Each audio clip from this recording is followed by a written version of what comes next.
Hey guys, let's talk antennas. All antennas. Leave no antenna behind. All antennas matter, all that good stuff. Let's just talk about antennas in general. I'm kind of encouraged to do this video because I get a lot of comments on my videos that sometimes it's hard to reply to. Sometimes I'll just be honest with you. I get somewhat aggravated and just like move on. I'll quit commenting on my videos sometime. I'll just like, all right, I'm done. I want to stay in a good mood today. If I keep reading these comments, I'm going to really like, it's going to bring an end to my happiness today. So I move on. And I know I put myself out there as a YouTuber and on social media. And you know, I'm a big boy, I can take it. But I want to like answer a lot of common questions I get on the channel, but mostly on antennas. You know, the other day, I think really what sparked this video was I got a comment. I went out and was with a radio, a new radio, and I used a purchased telescopic type antenna setup, and I did a video with it. And right off the bat, one of the very first comments was someone that was saying, "Oh yeah, Walt, I bought your book, oh yeah, and then I watched this video and you're using a manufactured video. Disappointing." Hey dude, I'm sorry you're disappointed. I gotta tell you, I do 2, sometimes 3 videos a week, which equate to probably 110, 125 videos a year. They can't all be wire antenna videos. Yeah, I encourage people. I definitely encourage people to build antennas. I love building wire antennas, but I also like experimenting with every antenna I can get my hands on.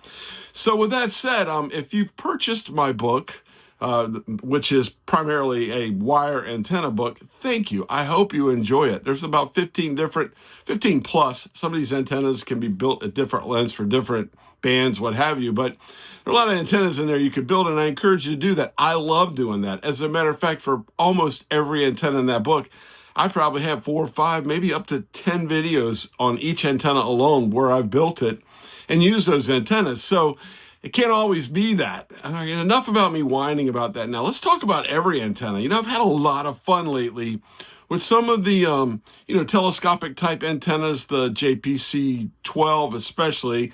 When I first purchased that antenna, it was I was not happy with it, and that was a great thing too for me. I wasn't just like feeding you some BS that, oh, it's a great antenna because it was given to me. No, I was honest and told you I had a lot of issues with it.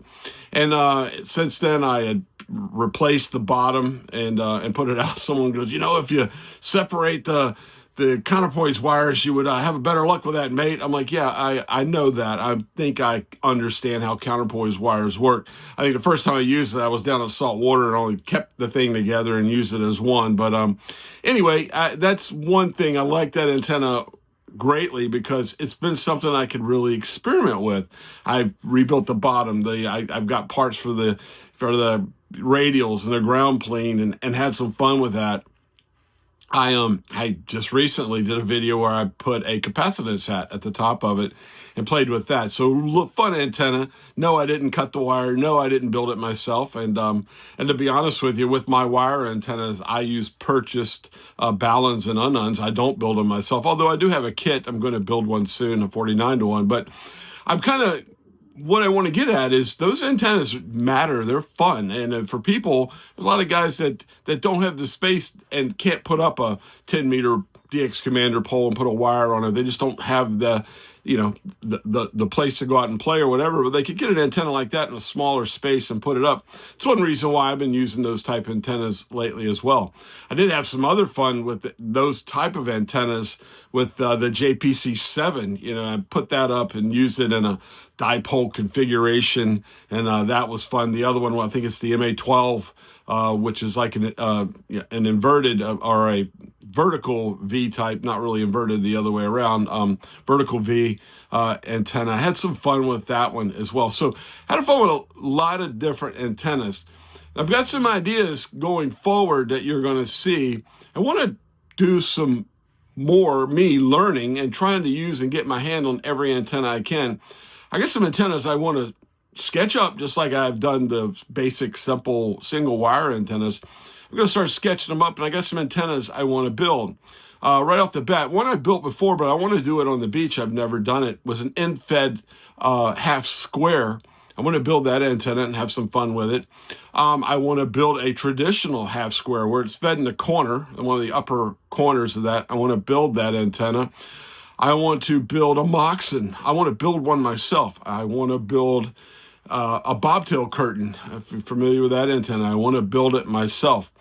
A hex beam. I want to make it my own hex beam, not go out and buy one. I want to make a hex beam. Other antennas that you can purchase that I want to use, one that I have right now, I'm just waiting for conditions to improve on the 10 meter band, although 6 is good right now, is I have the 6/10 meter MOMO beam, that's MOMO, MOMO beam from the American Radio Relay League. They gave me that antenna to use a long time ago. The problem is in the winter, I couldn't get out. Now it's summer. 10 meters is in the tank here in the Northern Hemisphere because of D-layer absorption. If you're familiar with that, when the Earth is, well, we're like right now in the summer solstice almost, as the sun comes in, it really bakes the D-layer, and that D-layer kind of absorbs the 10 meter band and 11 meter. So if you're wondering why 10 hasn't been open up here in the States, especially in the northern part, that's why. It's D-layer absorption. So there's antennas for that time of year now. You see most of the time I get out, I'm 20 meters in the mornings, 40 or what have you.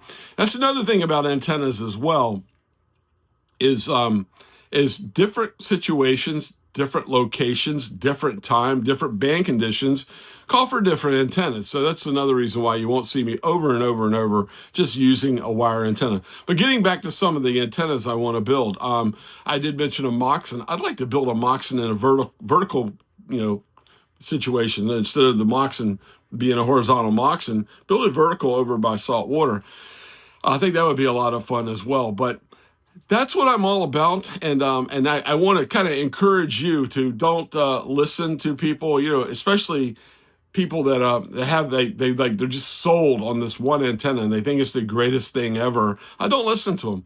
If I listened to everyone that told me that my home antenna, which is all I can have, it's a situational antenna. Yeah, it's a compromise, as we say.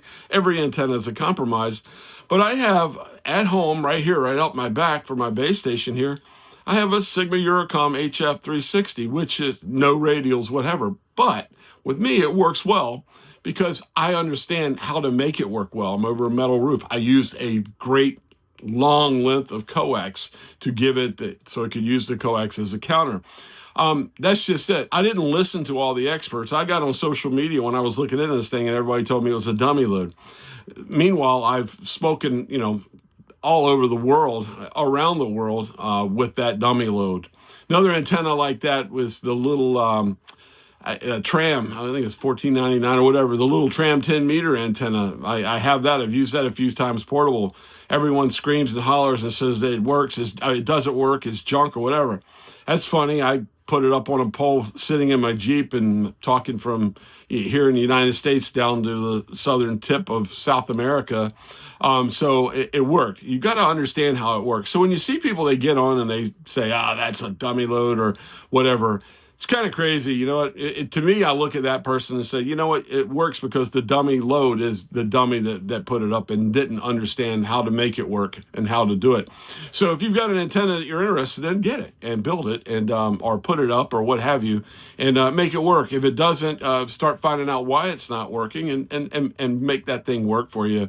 It's kind of, what I did with my two compromised dummy load, as they called them, antennas. I made them work, and I made them work well.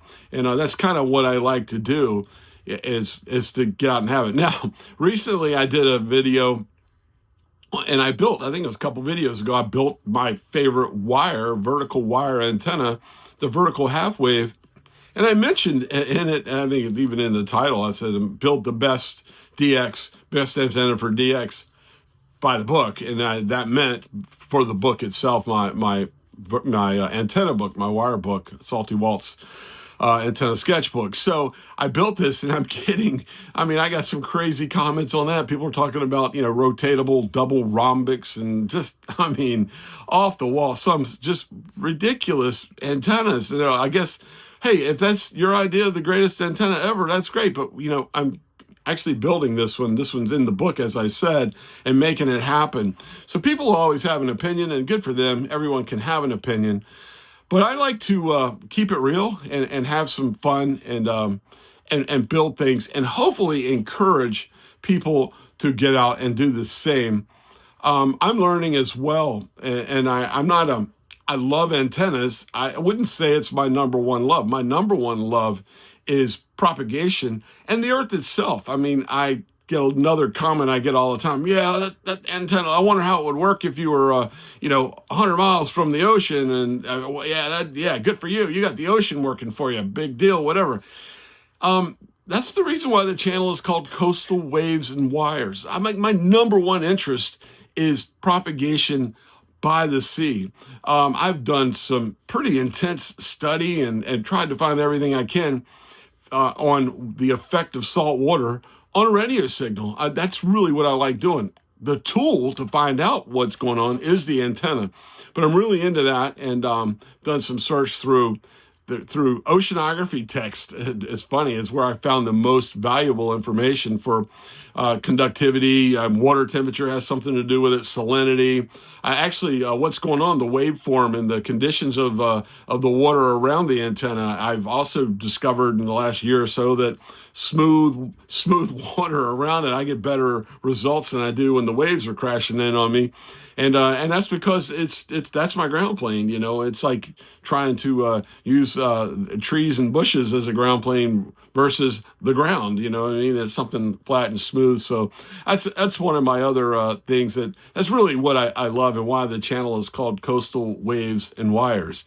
So with all that said, I just felt like I wanted to put this out there. If you've been commenting lately on my videos, I haven't gotten directly back to you. A lot of times I'll go through, I'll read everyone, I'll like and I'll heart the ones that I really like and go from there. But sometimes I'll get on and there'll be a video there. So I'll pin it to the top and let other people just have at it. But it drives you crazy, and I can't answer all of them. But the number one thing in this channel for me personally, is for me to learn and to share what I'm learning with others. And that's what I'm trying to do. And with the book, I'm going to continue to do sketches. I'm going to have another plethora of sketches now to put together, and I'll share them here on the channel and social media. All these sketches for the next set of antennas I want to do. I want to take my antenna building to the next level with stuff like I said, with non-traditional, or we should say portable antennas that can be built, like the half square, like a Moxon, like a hex beam,